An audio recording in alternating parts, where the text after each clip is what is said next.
Welcome to today's webinar on how healthcare can help international relief and recovery, a case on Ukraine, a joint effort between the American College of Healthcare Executives and the Catholic Health Association of the United States. Thank you for joining us today. I'm Molly Lowe, and I'm the Director of Content Strategy for ACHE. Before we get started, I would like to go over a few items so you know how to participate in today's event. Audio will be heard through your computer speakers, so please be sure that your volume is turned up. If for some reason you're having difficulty with the connection, we recommend that you exit out of your browser and restart the Zoom session. You will have the opportunity to submit questions to today's faculty by typing your questions into the Q&A box. You may send in your questions at any time, and we'll collect these and address them during the webinar, but most specifically during the Q&A session at the end of today's presentation. Today's event will also offer each participant 1 hour of qualified education credit. Credits are self-reported for this webinar, so to receive your credit, visit my.ache.org and select My Education Credit on the right-hand side of the screen. Scroll down to the self-reported credit section and add your credit. Today's program is being recorded and will be available after the webinar. Each of you will receive a follow-up email from ACHE tomorrow with the link to the handout, a link to the webinar recording, and to an evaluation form for today's webinar. We greatly value your feedback and hope you'll take a few minutes to give us your input. It's now my pleasure to introduce you to Bruce Compton, who will be introducing our speakers and moderating our webinar for today. Off to you, Bruce. Thank you, Molly, and welcome everyone. We're really pleased that you joined us for this webinar to hear from several humanitarian experts on how individuals and organizations, especially within healthcare, can best provide support to Ukraine through the active crisis and beyond. In addition to the specifics on this current crisis, presenters will draw on their lessons learned and the best practices to provide you with helpful guidance on how healthcare and the community contribute significantly towards present and future humanitarian relief efforts, and to promote successful efforts that are sustainable and lead to long-term recovery. I'm joined today by experts from USAID, from the UN Office for the UN Office for the Coordination of Humanitarian Affairs, by Catholic Relief Services. Joining us from USAID is Ranu Nath. She's the Diaspora Specialist in the Bureau for Humanitarian Assistance at USAID and manages the USAID Center for International Disaster Information. Welcome, Ranu. We are also joined by Jennifer Poydats. Jennifer is the Vice President of Humanitarian Response for Catholic Relief Services, and has been working with CRS and humanitarian response since 1993, starting as an intern, a program manager, country director, and now the vice president of humanitarian response. We're also joined, Jennifer joins us from Warsaw today. We're also joined by James Wetherill, Deputy Head of Office for the United Nations Office for Coordination of Humanitarian Affairs. He's been with the UN since 2008 and has over 20 years working in the humanitarian world. He's worked in several areas. We are also joined by Nick Cox. He's the Ukraine Response Manager for USAID in Washington, D.C., and he's been with USAID since 1996. As Molly said, I'm Bruce Compton. I'm pleased to be co-hosting this webinar with ACHE. I'm the Senior Director of Global Health at the Catholic Health Association of the United States. I was going to go to our webinar room today, but I decided to stay here because as I looked back over my shoulder, I saw this reminder of the humanitarian work that I was first part of when I came to CHA. It is a crystal from a ballroom that was destroyed during the earthquake in Haiti, and that one of my friends picked up as he awaited the workers to clear the debris to find the remains of one of his best friends. It's a constant reminder of our need to do well in our humanitarian efforts. While I lived in Haiti, I saw the complexities of all donations, financial donations, in-kind donations, and even professional expertise. And while always complex, Haiti wasn't in a war at the time and was relatively stable. 10 years later, after starting a global health program for a US health system, my first assignment with CHA was to go to Haiti to work to assess donations provided to NGOs after the 2010 earthquake. The tragic reality, the waste of resources, of shipping items that were unusable, of seeing people trying to manage medical donations with little expertise still sticks with me today. And so we brought together this amazing team to talk about how we can continue to help. So as the invasion in Ukraine enters its third month, we have brought this great group of leaders together. I am now going to ask each of them to provide a little bit of context from the panelists on the current state of humanitarian relief and their efforts in Ukraine. And we will begin with you, Nick. Wonderful. Thank you so much. And I apologize, I'm not able to be on video. Our US government computers don't really like Zoom. So I was having some technical difficulties, but let me just kick it off. So our USAID, we have what's called a disaster assistance response team, and that's our elite group of disaster experts that are on the ground leading the US humanitarian response. And they've been working since day one of Russia's war, conducting assessments of humanitarian needs, quickly ramping up assistance in Ukraine, working with partners and scaling up humanitarian operations. Prior to the war, we had a fairly small footprint in the East, but as we've watched this unfold, the needs, humanitarian needs are really countrywide. We're scaling up this assistance to match the rapid expansion of the conflict and increased needs. And the United States is one of the largest humanitarian donors in Ukraine. And to date, we've provided more than 688 million in humanitarian assistance for the conflict affected people in Ukraine and those fleeing to neighboring countries. And that of that 688, approximately 477 million of that is coming from USAID specifically. This includes support to the UN World Food Program, who are currently reaching 3.8 million with food assistance and cash-based transfers. Also includes support to UNICEF, distribute health supplies to support access to primary health care for more than 1.5 million children and women since February 24th, as well as providing safe drinking water for over 1.3 million, and additional work in the area of psychological counseling to over 159,000 children and caregivers, and providing additional psychosocial support. In the area of healthcare, USAID is supporting the World Health Organization to deliver more than 390 metric tons of life-saving medical supplies, including essential medicines, medical equipment, and supplies to treat traumatic injuries to health facilities across Ukraine. WHO has also delivered 10 interagency emergency health kits, which is sufficient to provide health care for 100,000 people for 3 months, and 5 emergency trauma and surgery kits with combined medicines and supplies to support at least 500 surgical operations in emergency situations. So these are just a few examples of our humanitarian assistance. However, as the needs have rapidly risen and the war continues to damage infrastructure needed to get the aid to people, it's quite difficult to reach some of the most conflict affected populations. And if access does not improve, this situation is going to get worse. In addition to the insecurity, particularly in the hardest impacted areas right now in the East, it's endangering the lives of relief personnel.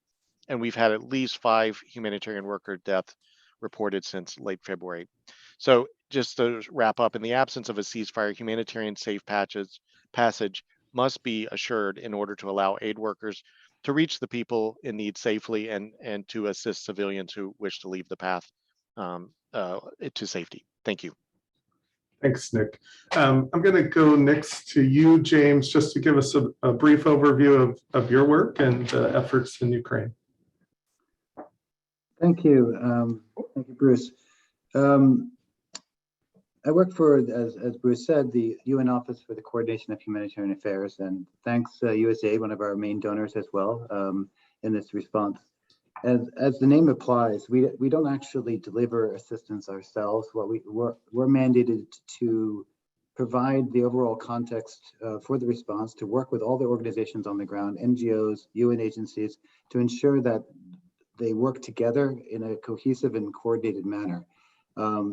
As you know, with so many different organizations on the ground, each one looking at, with their project that they've received funding for, working in this one community or that community, you need to look at the big picture to ensure that there's not gaps in between, because each individual organization has the funding just for a limited number. And so what we try to do is provide the analysis and the information to ensure that that those on the ground actually know where they need to be working.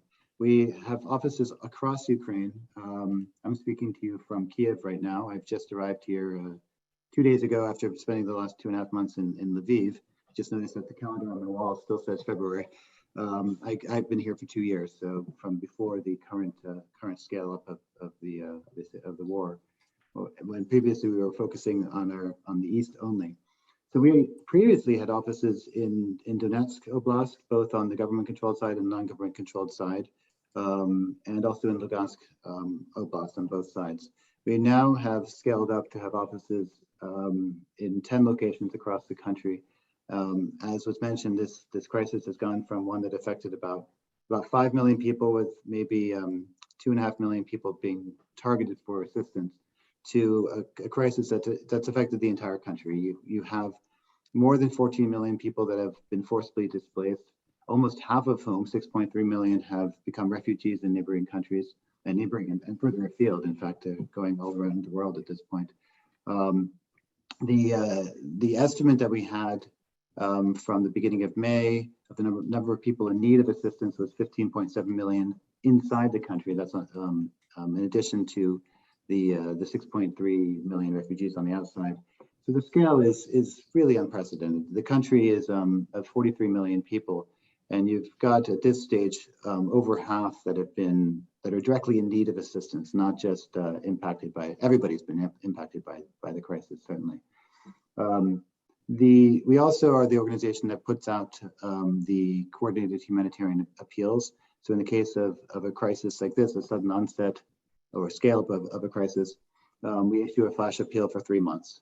We issued the flash appeal on the 1st of March, just a few days after the crisis. It was built upon a contingency plan that we've been working on with the humanitarian community from the end of December. And unfortunately, the contingency plan had a scenario that was similar to this, but we didn't think it was conceivable that we would have the scenario that we are facing today. Nevertheless, on the basis of that contingency plan, we did put together the flash appeal, which was revised a short while ago at the beginning of late April, I guess, for 6 months. So it goes from March of 2022 until August of 2022, and requests some $2.25 billion for the 6-month period to provide assistance to 6 million people inside the country. And of course, there was a separate appeal for the neighboring countries, requesting another $1.25 billion. We, as OCHA, we look at only on the inside of the country, so I can't really speak to the situation with the refugees on the outside. The number of displaced people in the country continues to rise. At the same time, we are seeing a very large amount of people returning home. As I've returned to Kiev, only temporarily, I'll continue to be based in the West. The city is transformed from where it was just a few weeks ago. There's lots of people here, but still not the majority of the population in the city. That being said, because of the pullout of the Russian forces around Kiev, that made it possible for people to return and feel more comfortable here. The risk of injury exists across the country. There are regular missile strikes in all locations around the country, but of course that's very different from the artillery fire and the sustained attacks that are taking place on a daily basis across the horseshoe line that goes from the northeast, around Kharkiv, all the way down into just north of the Crimea in Mykolaiv and Kherson Oblast. Those areas, as Nick had said, are some of the areas that are hardest to reach. We have established, OSHA has established a humanitarian notification system where we notify the parties both in Moscow and in Kiev of the intent to deliver a convoy on the basis of their responsibility under international law to allow humanitarian assistance to get to the people in need. We perceived once they acknowledge that the convoy is going to be traveling, it is incumbent upon them not to target it. If we were to travel without having notified, then it's very possible that a convoy could be hit with the suspicion of being the delivery of weapons or some other kind of thing. So the notification system is critical in order to ensure that assistance is able to reach these conflicted areas. That being said, we have not been able to do any cross-line missions. All of these convoys have only reached areas that are in conflict or disputed territory where you can actually access into them.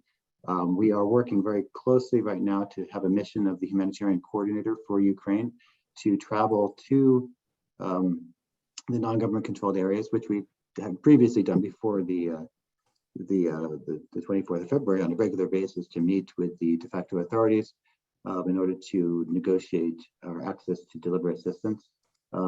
This mission that will happen in the coming week or so, we hope to make a breakthrough in terms of getting access into the so-called Donetsk People's Republic and so-called Lugansk People's Republic, where there is an established mechanism for us to deliver assistance there. In the other areas that are under Russian control, there is no established mechanism, and it's not clear yet how to access in a sustainable way, although we are trying with local partners to make deliveries there. I think I'll stop there right now, otherwise I'll talk the entire hour. There's too much to talk about, and I'll give the floor to the others. Over to you. Thanks so much, James. And James talked about the bombings while we were prepping previous to this call. He got an air raid alert on his phone, so it is real. Jennifer from CRS, could you give us an update from your perspective and just an overview of the current state and your work? Yeah, sure. Thanks so much, Bruce, and nice to be here with Nick and James and Ranu and CHA and ACHE. I'm actually, currently in Warsaw. So CRS, Catholic Relief Services, with a network of local partners. We've been responding since the beginning of the war in Ukraine. And I'll focus on inside Ukraine, but overall, we're actually responding now in a total of 10 countries. So both inside Ukraine and refugee hosting countries. As somebody mentioned, we're close to 3 months in to this response. And I just wanted to highlight, in Ukraine, we work with 2 very strong local organizations, Caritas Ukraine and Caritas Bez, who are members of the Caritas network, which CRS is the US member of that network. And to date, they have collectively reached over 1 million people with immediate assistance. And Caritas Ukraine, the bigger of the 2 organizations, continues to work through a network of 37 centers across the country, and building on their experience and ongoing programming in the East that of course started in 2014, and those planning and preparation that started late last year. As James noted, we too, worked on a scenario that we thought would never happen, and unfortunately, it did happen. So, fortunately, we did do that planning. So with the support from a diverse group of donors, they've continued to ensure access to food, water, emergency shelter, transport, and other basic needs.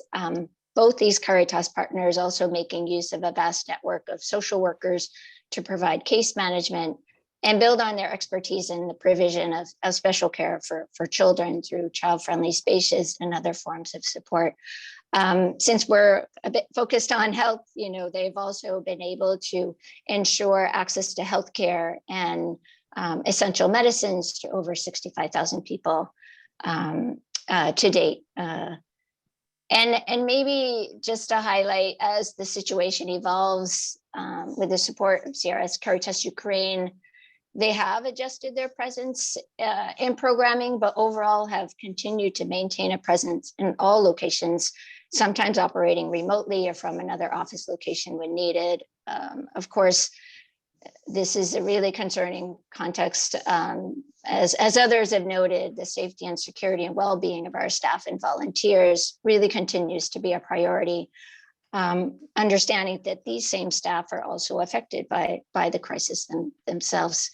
Many of you did hear about the tragic loss of two Caritas staff in Mariupol earlier at the beginning of the war. And I think this really only highlights the ongoing severity of the crisis and the impact on innocent civilians, including those who are doing their best to provide assistance to others.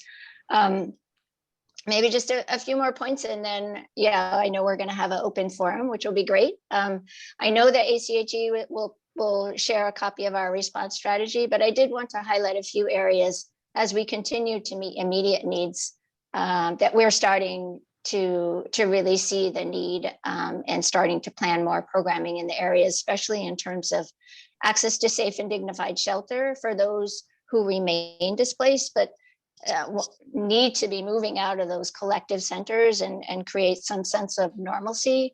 So looking at support for renting, support to host families, because even that generosity of providing hosting gets difficult after a certain period of time. So how can we support them to continue to provide that, that safe space for other families, as well as looking at repair and rehabilitation, again, where access is possible and where it's safe for people who are returning.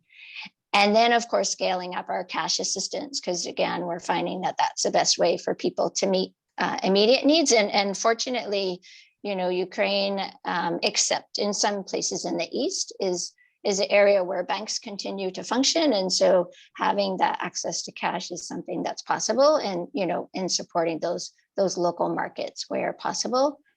And then finally, I think to highlight the ongoing support for mental health and psychosocial support needs, not only children, but entire families, and especially given that many families remain separated from each other and continue to experience trauma. So just highlighting those points of kind of areas that we continue to focus on and will actually do more in. So I'll stop there, Bruce, and look forward to talking some more. Great, thank you. Ranu, I'll just come to you to see if you have any opening comments. I think Nick covered it for us. Thank you. Thank you, Ranu. Well, then the first question, and I'd love to have all of you that want to answer join in answering, is from your perspective, what are the biggest needs on the ground in Ukraine right now? And what about the biggest healthcare needs? And I guess that I would also ask just to maybe how appropriately do we respond to those needs? So James, I'll throw it to you first. What do you see from the UN as the biggest needs on the ground? And then healthcare, of course, since we're at the healthcare audience. Okay,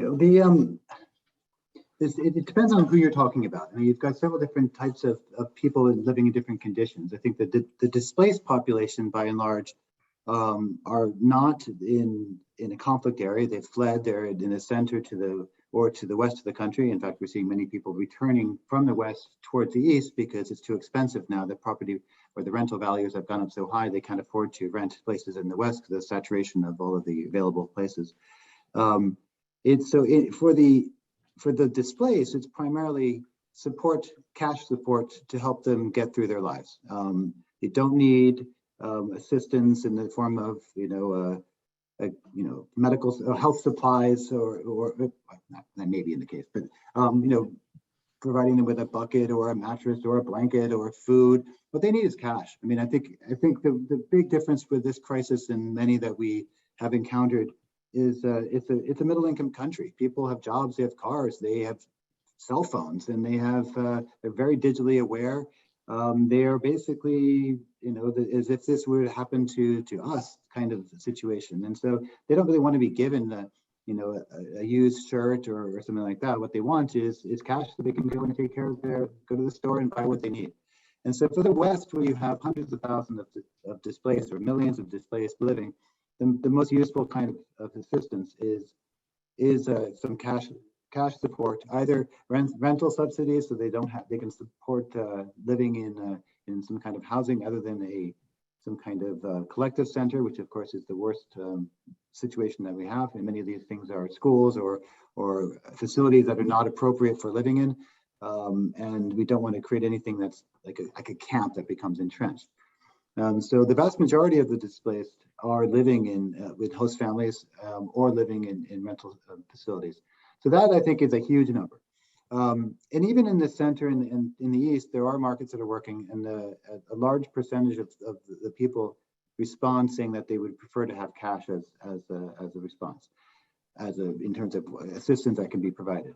And when you get further to the East, into actual conflict areas or towns that have been surrounded, where the supply routes have been disrupted, it's much more difficult there, of course. And I think, especially if you go to the areas around north of Kyiv, the vicinity, whether you're talking Bucha or Irpin, or north of that into the oblast of Sumska or Chernihievska, where the Russian forces were occupying and, quite frankly, destroying a lot of areas. There they need much more than cash assistance. There they need shelter support. The winter may seem like it's a long way off, but 6 months from now, it's going to be getting cold, or actually will already probably have the first snow by the beginning of November. We need to make sure that the shelters there are rebuilt. People are returning right now to look and see what things are there. So I think the support to ensure people are ready for the winter, in terms of winterization, things like the shelter stuff, is extremely important. One thing that's of paramount concern, something that we don't really encounter in most of the crises which happen in whether it's in Africa or in the Middle East, is the really cold, freezing temperatures. And to ensure that they get through the winter, much of the heating systems are centralized steam systems that require the water supply to be functional. And we have huge areas of the country where water supply is no longer functional. And on top of that, you need to have large supplies of, unfortunately, coal to power a lot of these plants, or to distribute coal to families for their own burning in stoves. And so there's a lot of sort of in-kind needs that we'll need to deliver in the areas that are conflicted and the East. In terms of the medical side, I mean, I'm not a health expert by any means, but unlike, again, like a civil war in Congo, where it was a decade ago, you actually have an established healthcare system. You have health hospitals, you've got medical health facilities.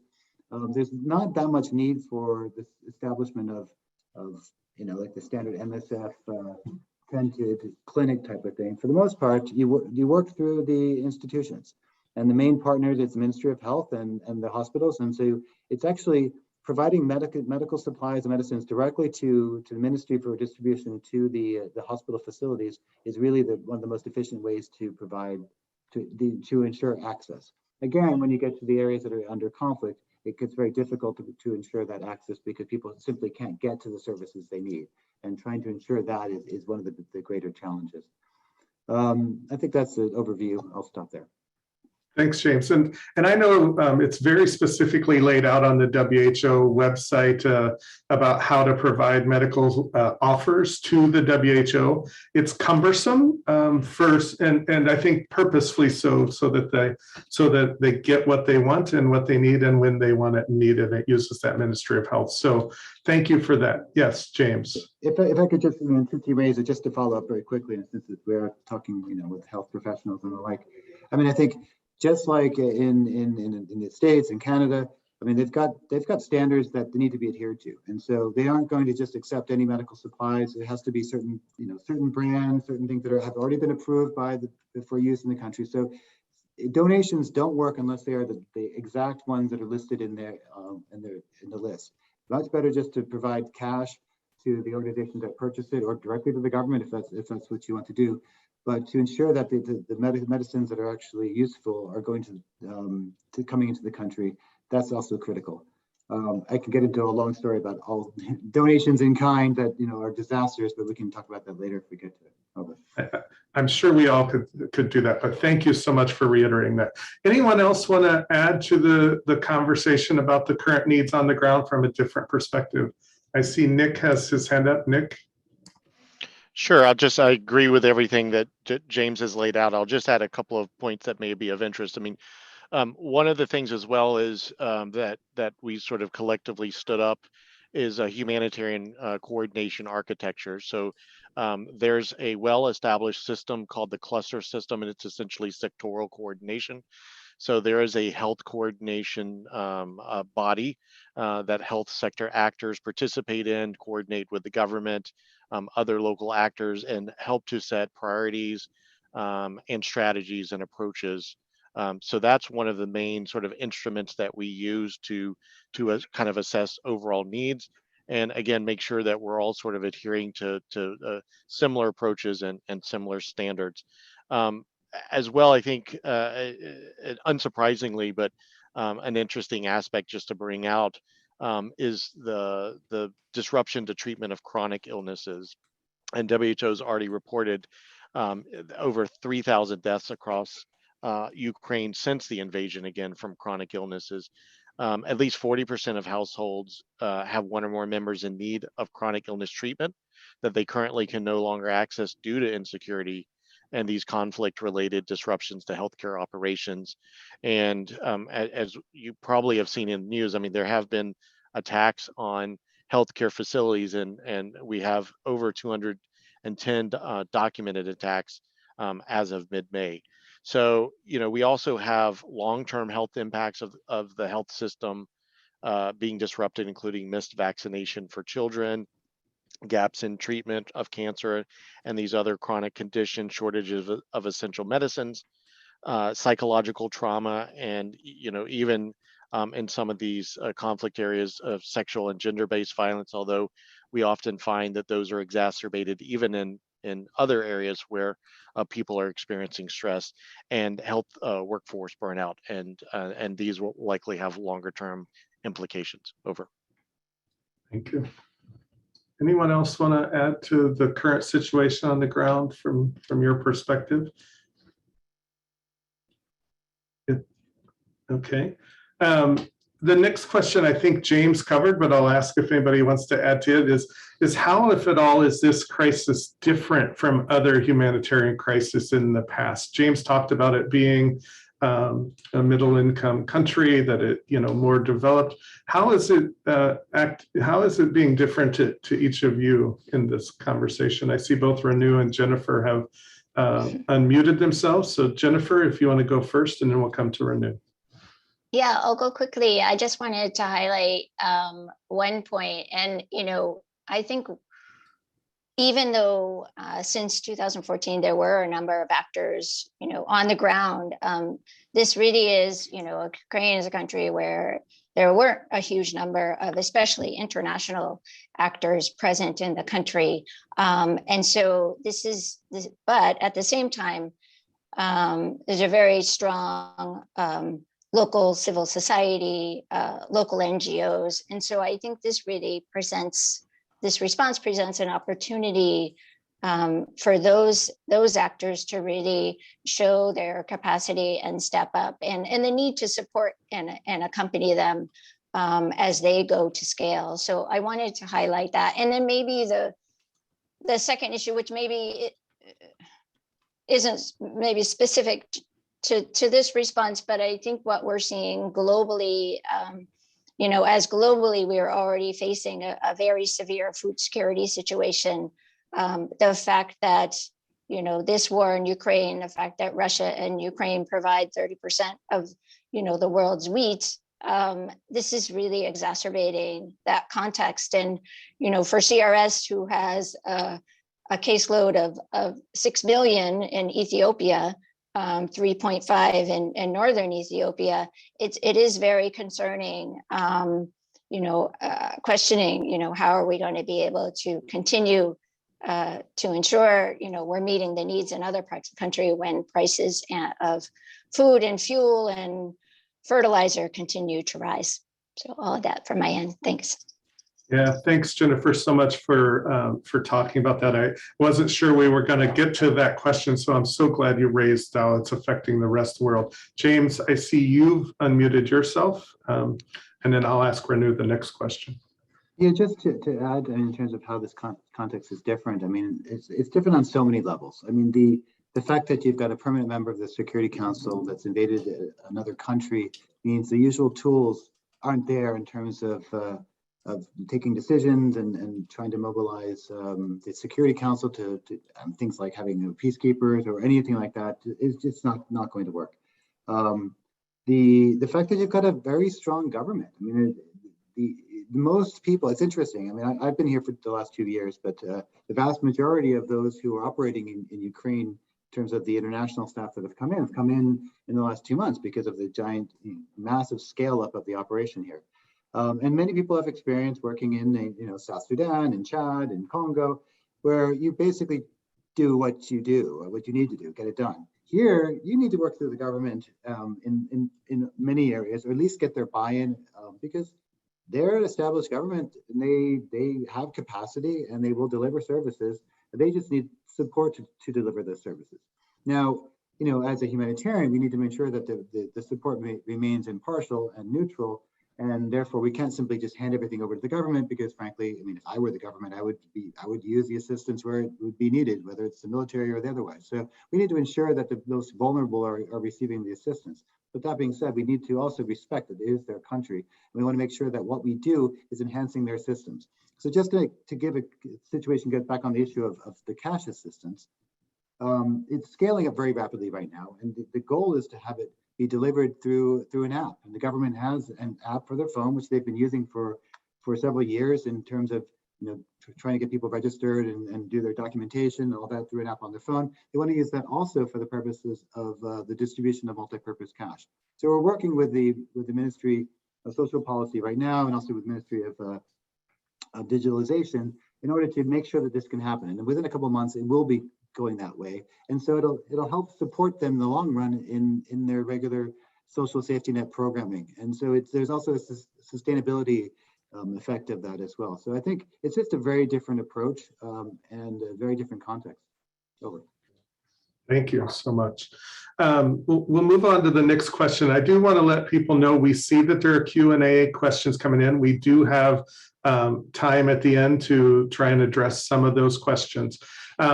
The next question, what are some of the most common misconceptions around humanitarian relief and recovery, and how can well-intentioned individuals and organizations avoid these pitfalls when providing support to Ukraine and other areas that are in crisis in the future? And Renu, we'll go to you first, and then if others want to add on. Yeah, for sure. And I think James have kind of hit on this earlier today as well. So a major misconception is around in-kind donations. When a disaster hits, the public, including the diaspora from the affected country, often jump into action collecting goods for donations. And this can include clothes, food, household supplies, construction materials. I mean, people in this webinar may also have donated through their community organizations for one of these types of drives. But what happens to these goods once you've dropped them off? And from decades of experience on the ground, we at USAID have learned that these material donations often clog supply chains and disrupt disaster operations by taking up valuable space needed by aid groups to receive and distribute really very critical relief supplies. So managing these in-kind donations can not only take up aid workers' time away from very life-saving tasks, but it also compels aid workers to change their logistical and distribution plans, and it adds more work and cost to their humanitarian mission. Material donations can also include transportation costs, shipping delays, or custom fees, and sometimes material donations can be unneeded, they can be culturally or religiously inappropriate, and in some cases just downright unhealthy. So what's the solution to this? And the solution, the answer that we've always kind of pushed for is the cash is best method. That's been our catchphrase and in trying to educate the public in donation management and best practices. And why cash is best. So there's plenty of reasons for that, but the three main reasons that I can highlight right now is, first, it can be used for exactly the purpose for what it's needed and when it's needed. It can re-stimulate the local economy, and then it can also ensure that aid is appropriate, culturally, environmentally, and nutritionally appropriate. So in short, cash is just fast and flexible, and it allows professional aid groups to purchase just exactly what's needed when it's needed. Over. Great, thank you. Anyone else want to add to that? So I will add to it and say that CHA is on board with this and trying to ensure that our members continue to support agencies like Caritas and CRS and the UN agencies, and we work with USAID and CIDI. So thank you for that message. It's hard. The media also often makes us feel like we need to send something today, and this message is really important for us to hear. I will say that one thing James and WHO and USAID and others that work on this in the future, there was a strategic plan, and it talks about unsolicited donations. I think that's really the wrong word in this context, because so often people have I've heard of the friend of a friend who knows somebody in Ukraine, and so they asked us for this, so it's no longer unsolicited. When you talked about that at the UN and WHO, you were really talking about uncoordinated and inappropriate at a very high level. And it's almost like that gives people a green light. So, but any other misconceptions besides that people would like to highlight, or we can move on to the next question.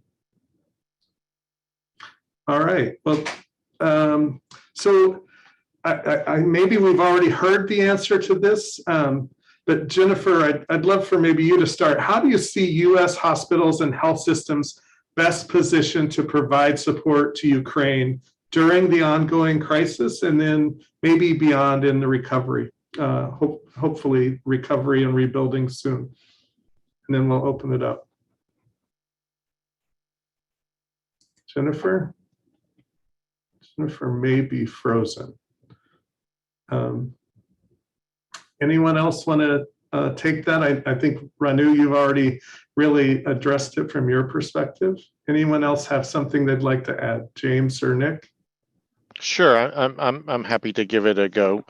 I mean, again, some of this is I'm going to repeat, but it's so important it's worth repeating.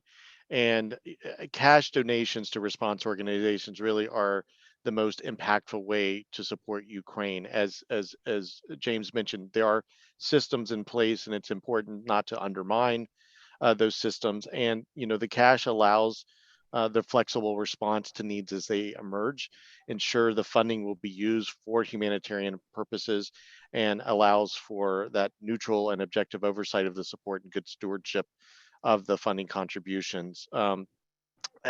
Again, just to repeat, this is a healthcare system that's highly specialized and sophisticated. So while the conflict has disrupted operations, the capacity in terms of much of the infrastructure and the workforce remain, and the cash can support and the ongoing functioning, and now Ukrainians empower them to continue leading their healthcare system and health response, rather than bringing in resources that build a parallel system or supplant them. Particularly sending foreign doctors, especially those that don't speak Ukrainian and are not licensed to practice medicine in Ukraine, is not necessary at this point. This is not a specific request we've received from the Ukrainian Ministry of Health, as their preference is to ensure the medical staff in the country are engaged and supported to continue working to respond to those needs on the ground. Again, to repeat, sending unsolicited donations of drugs, supplies, and equipment, I mean, really can clog the system. And we've, as James sort of alluded to, we've seen so many bad examples of this over the year. And it really, I mean, it breaks your heart to see, particularly when these diaspora communities, go to such time to collect the money, to collect the supplies that they send over, that ultimately may get stuck on the way, and ultimately may be discarded or burned at the end of the response, never to have made it, because it was not the right supplies at the right time. So, really working through specialists and doing so in a coordinated manner, because as we know, with the transportation systems are disrupted, so it already has limited capacity, and clogging that up with supplies and donations that are not needed really actually, rather than helps, actually gets in the way of the response. Over. Yeah. Thanks, Nick. Jennifer, I see you've been able to join us again. Anything you would like to add about the healthcare response? I know that we've been on multiple calls already with CHA and CRS, and many of our members have responded with financial donations to assist you in your work. But anything else you'd like to add? I know you missed. Nick really reiterated the cash is best.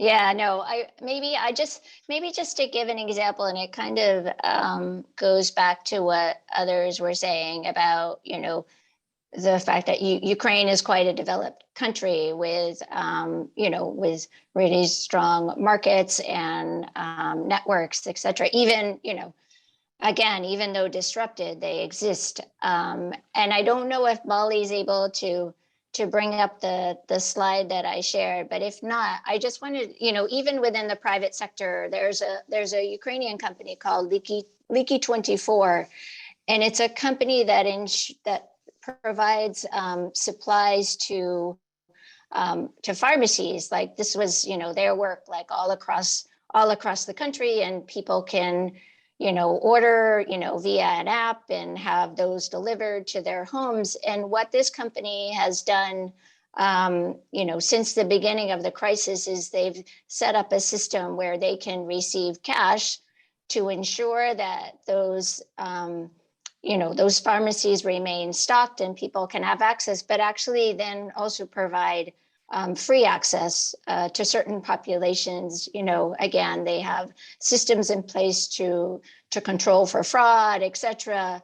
But at the same time, they have a really strong sense of like what's available on the local market, and they can source locally, or what has to come in externally. But again, working with the Ministry of Health, et cetera, they can ensure that those items come in safely and contribute to the network. And this is just a slide of just in March, like the number of deliveries, the number of cities that they were able to deliver medicines in safely to patients. And so I think it's just an example of like, we can't assume that the private sector, local markets are not functioning. They often are, even in this type of context. Thanks. Great, thank you.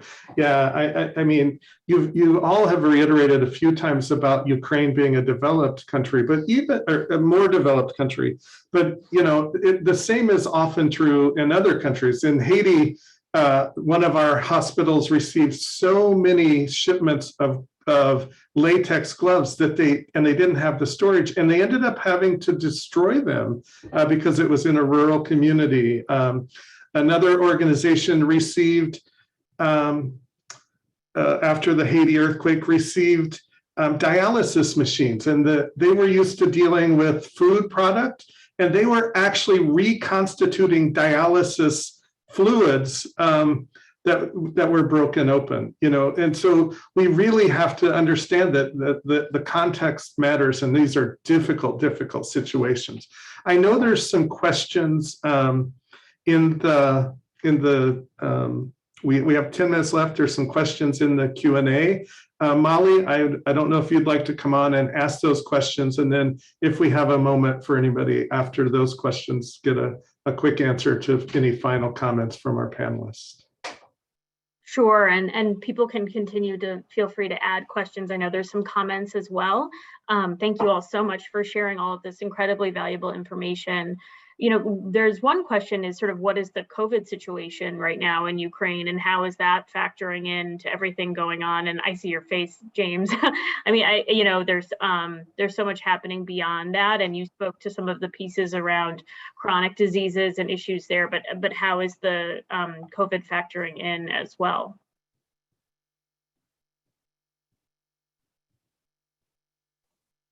I guess I could start. I mean, I'm certainly no COVID expert, and the tracking that WHO and the Ministry of Health was doing until the start of the war was quite good. I mean, through the testing and everything that was going on, but it's completely disrupted now, and it's very hard to know really what the situation is anymore. And the joke around town is that COVID's gone. I mean, that the war happened and people just couldn't be bothered with COVID anymore. There's too much else going on. I think it was around 35% of the adult population that was vaccinated at the time when the war started. So it's a fairly low number. Or maybe that was 35% of the population, maybe overall population. I can't quite remember. But the reality is people are no longer taking precautions. I don't think I've seen anybody wearing a mask since the war began. And I think that just relative to the stress and the things that they're dealing with, that was one that just went away. They gave it up. I think what we've seen is that there were huge numbers of people that got COVID, the Omicron variant, last fall and then through January and early February, me included, and almost everybody I know. So I think there's actually, it had peaked and was actually starting to decline when the war began. So I think what we probably are seeing is that there's there's a certain level of resistance also from that. But yeah, I'll stop there. I mean, I can't speak to in terms of the numbers of people in hospitals that are suffering from COVID. Great, thank you. This is a question sort of specific to ongoing psychological counseling and how essential that is, and a question around, what are the resources available at this time on the ground in regards to sort of, mental health, behavioral health. But I think that also speaks to the topic of kind of ongoing sustainability and recovery beyond the active crisis. So I'm just interested to hear from this person asking, what are the resources available at this time for that kind of social emotional support? I can give a preliminary answer. I mean, we are continuing, as I mentioned earlier, we've already funded the U.S. government over $688 million, and we are continuing to fund activities, and it's an element, I would say, often as a component of larger programs. So I would say it's a wide variety of various activities targeted. I think, as James said, sort of the needs. I mean, there's going to be different needs if you've simply self-displaced to your family to a relatively peaceful part of Western Ukraine versus you're in Mariupol and experiencing the direct effects.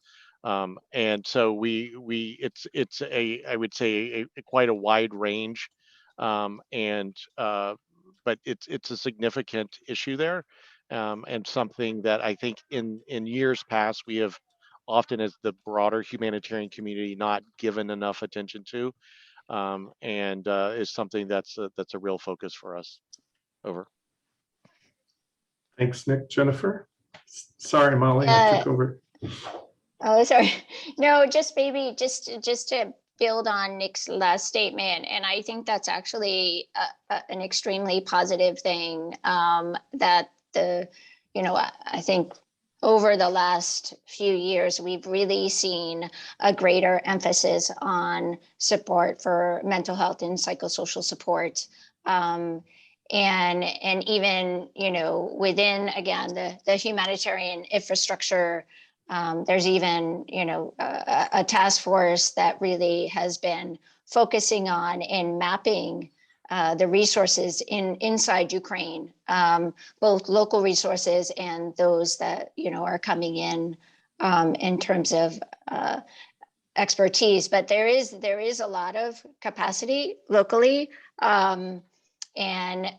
But I also think that, the needs are just massive. And again, not just for the affected population, but also, our staff, our volunteers, and to ensure they're staying healthy as they provide support to others. So agreed, it has to be part of all, kind of a key piece to all our programming.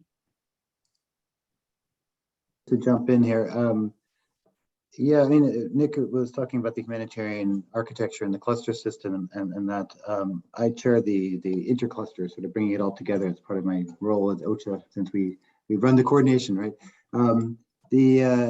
Within that, you have several places where mental health and psychosocial is coordinated. I mean, there's a technical working group under the health cluster that brings people together under that, but I think you also see it, and under the protection cluster, you have a gender-based violence subcluster to ensure that very specific areas are being addressed. Obviously, there's more to it than psychosocial. And I would think, importantly, the child protection subcluster as well. I mean, to deal with the trauma that the children have been going through. And I think also a little bit under the education. So it's a bit spread out, and quite frankly, I think largely mainstreamed in the response. We just like Nick was saying, OCHA manages a pooled fund where we fund projects of, with contributions from many different donors, including private donors. We fund projects that's prioritized by the humanitarian system. So we seek feedback from the humanitarian actors themselves about the areas to target. And then certainly focusing on mostly children, but also the broader psychosocial needs, it's been a priority. One area that's a big gap, frankly, is in the areas the non-government controlled areas, especially in the East, in the areas that have been controlled by the two de facto republics for the last 8 years, where they do not allow any psychosocial type programming. So the needs there are quite desperate, because they only really allow the delivery of things, of commodities, and not so much on the psychosocial side. So humanitarian access to ensure that we can work with these communities is essential to be able to really provide the protection that's required. Over.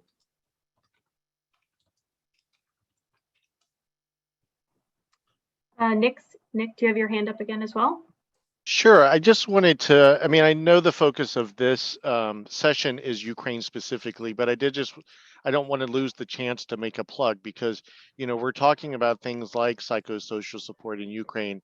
And, if you look at the amount of money that has been brought to bear for Ukraine, this is relative to other humanitarian crises around the world.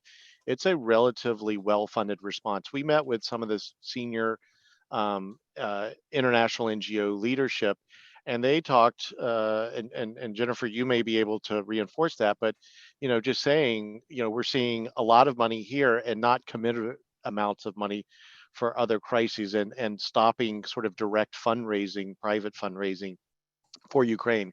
So, we really, that's another thing that we're looking at. We don't want to sort of give the gold standard here and everybody else, get something much lesser. We strive as humanitarian organizations to provide a base level of service, and really just to say, not to lose sight of not only what are we doing in Ukraine, but what are we doing in Ukraine versus the rest of the world. Over.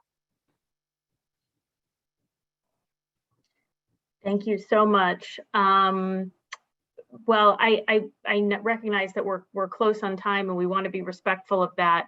I'd like to turn it over to Bruce for any final comments today before we wrap up as well. Thanks, Molly. I noticed there was also one question in about what can the U.S. healthcare system best prepare for refugees in the U.S. I'd love to lean on all of you in the future that are here to talk about that. I'm actually meeting with your Caritas partner in the United States today, Jennifer, Catholic Charities USA, about that exact topic with Catholic healthcare. And I think we could learn a lot from the work that you all are doing in country in some of the things that our health system might need to be prepared for. Sorry, we don't have a better answer for that. I want to just say thank you to all of you for being here. This has been excellent, and a great opportunity for us to hear from people close to the ground working directly with this. We have 1 minute left. Molly, I'll leave it to you to close this up. And again, thank you all. And thank you to ACHE for co-hosting with CHA this amazing opportunity.